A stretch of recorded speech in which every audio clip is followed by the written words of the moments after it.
हमारा जो हिंदुत्व है वो देश से जुड़ा हुआ है, लेकिन इनका जो हिंदुत्व है वो कैसे है कि आपस में लड़ाई लड़ाओ, आपस में झगड़ा कराओ, परिवार में झगड़ा लगाओ, पार्टी में झगड़ा चालू करो और सत्ता हासिल करो। ये क्या नौटंकी चल रही है? कब तक लोगों को उल्लू बनाएंगे? और उनका जो हिंदुत्व है वो हमारा हिंदुत्व नहीं है। और आज बड़े सीना तान कर आ रहे, 56 इंच की छाती। अरे आपकी 56 इंच का जो सीना है उस वक्त कहाँ था? उसको तो पसीना आया था। आज जैसे हमारे कुछ लोग गले में पट्टा बांध कर गए उनके पास, तो ये तो मेरे पिताजी ने कभी सिखाया नहीं किसी की गुलामी करो। एक अपना फौजी था कश्मीर में, वो छुट्टी लेकर घर जा रहा था परिवार को मिलने के लिए। जब आतंकवादियों को पता चला कि ये अभी छुट्टी लेकर अकेला जा रहा है, बीच में उसको किडनैप किया गया, त्याचे हालहाल केले आणि कुछ दिनों के बाद एकदम छिन्न विछिन्न झालेलं त्याचं शरीर, उसका मृतदेह कहीं पे मिल गया। वो अपना था कि नहीं था जिसने देश के लिए कुर्बानी दी है। अभी मैं अगर कहूं कि हाँ वो मेरा भाई था, तो आप बोलेंगे लेकिन आपको नाम पता है क्या है? उसका नाम था औरंगजेब। औरंगजेब होगा ना, मजहब से मुसलमान होगा, था ही, लेकिन उसने अपने देश के लिए कुर्बानी दी। भारत माता, जिसको भारत माता की जय कहते हैं, उसके लिए उसने अपनी जान तक दे दी। वो अपना भाई नहीं था? इस देश को अपने मातृभूमि मानने वाला हर कोई वो हमारा भाई है, वो हमारा भाई है। जैसे चुनाव आते हिजाब का मुद्दा आया था, अब कहाँ गया हिजाब का मुद्दा? हाँ, फिर जैसे कुछ आता है तो गौवंश हत्याबंदी का मुद्दा निकालेंगे, कुछ आएगा तो मतलब हिंदुओं को ऐसे महसूस होना चाहिए कि अरे क्या हो रहा है। अच्छा, अगर मैं कांग्रेस के साथ गया तो हिंदुत्व को छोड़ दिया। अभी कल मोगैम्बो ने कहा कि ये मुख्यमंत्री पद के लिए कांग्रेस और राष्ट्रवादी के तलवे चाट रहे थे। तो अभी उन्होंने जो किया है, कौन किसका क्या कौन सा हिस्सा चाट रहे पता नहीं। उन्होंने कुछ भी किया, मैं कांग्रेस के साथ गया तो हिंदुत्व छोड़ दिया। अरे भाई, आप मुफ्ती मोहम्मद के साथ बैठे थे, उस वक्त आपने क्या छोड़ा था? और मैंने तो कल रास्ते पे उतरकर चुनौती दी है, जिन लोगों ने मेरा पार्टी का नाम और धनुष्य बाण छीन लिया है, उनको मैंने चुनौती दी है कि अगर आप मर्द हो, आप में हिम्मत हो है, तो आप मेरा चुराया हुआ धनुष्य बाण लेकर मेरे सामने आइए, मैं मेरी मशाल लेके सामने आता हूँ, देखेंगे क्या होता है। मैंने तो भाजपा को छोड़ा है, हिंदुत्व को नहीं छोड़ा है। भाजपा मतलब हिंदुत्व नहीं है, और उनका जो हिंदुत्व है वो हमारा हिंदुत्व नहीं है, वो हमें मंजूर नहीं है। मैं खुलेआम कहता हूं, जो मेरे पिताजी ने मुझे सिखाया वो हिंदुत्व ये नहीं है। और मेरे पिताजी की भाषा में कहें तो राष्ट्रीयत्व हेच आमचं हिंदुत्व है।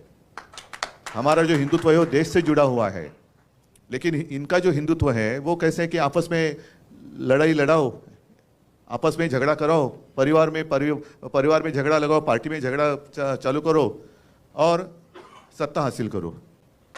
मुझे तो लोगों के सामने आना है, लोगों के बीच में आना है और पूछना है, बताओ मैंने क्या गलती की है? 2.5 साल मैं मुख्यमंत्री था, कहां मैंने भेद किया है? आपस में लड़ाई कभी मैंने करवाई है? कभी शिवसेना ने आपस में लड़ाई लगाई की है? कभी नहीं। दुख इस बात का होता है कि 92-93 की जो आपने जिक्र किया, तो यही तो मेरे शिवसैनिक हैं। आज अनिल परब है, वायकर है, विनायक जय, ये तो हमारे सैनिक हैं जिन्होंने मुंबई को बचाया था। और आज जो हिंदुत्व की बात कर रहे हैं वो उस वक्त कहां थे? एड्रेस नॉट नोन, कहां गए पता नहीं। और आज बड़े सीना तान कर आ रहे, 56 इंच की छाती। अरे आपकी 56 इंच का जो सीना है उस वक्त कहां था? उसको तो पसीना आया था। आप कहते हैं 56 इंच का सीना, उस वक्त तो पसीना ही पसीना हुआ था। आज जैसे हमारे कुछ लोग गले में पट्टा बांध कर गए उनके पास, तो ये तो मेरे पिताजी ने कभी सिखाया नहीं किसी की गुलामी करो। मेरे पिताजी ने सिखाया अन्याय के साथ लड़ाई करो।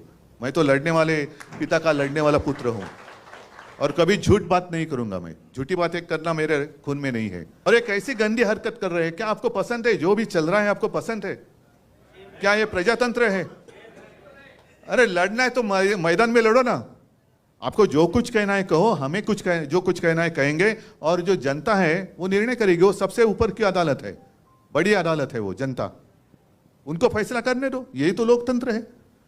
लेकिन इनको लोकतंत्र मंजूर नहीं है। सब जो एजेंसीज है वो भेड़ियों की तरह से अपने ऊपर छोड़ते हैं। मैं कुत्ता इसलिए नहीं कहता, कुत्ता मुझे बहुत प्यारा है, कुत्ता ईमानी रहता है, वफादार होता है। भेड़िया का मतलब मानते हो ना, लांडगा।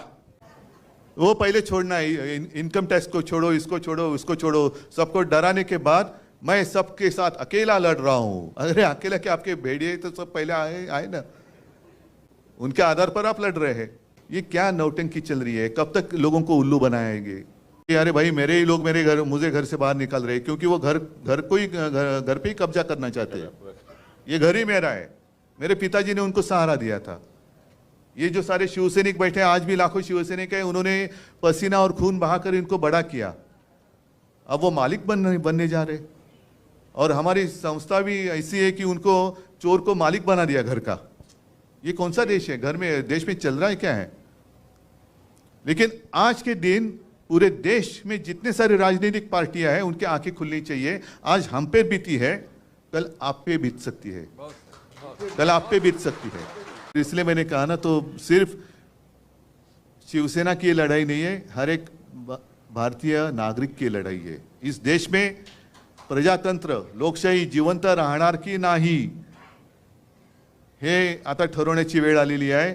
आणि त्याच्यासाठी हम सब एक साथ मिलकर आगे जाएंगे तो किसकी हिम्मत है अपने देश को गुलाम बनाने की?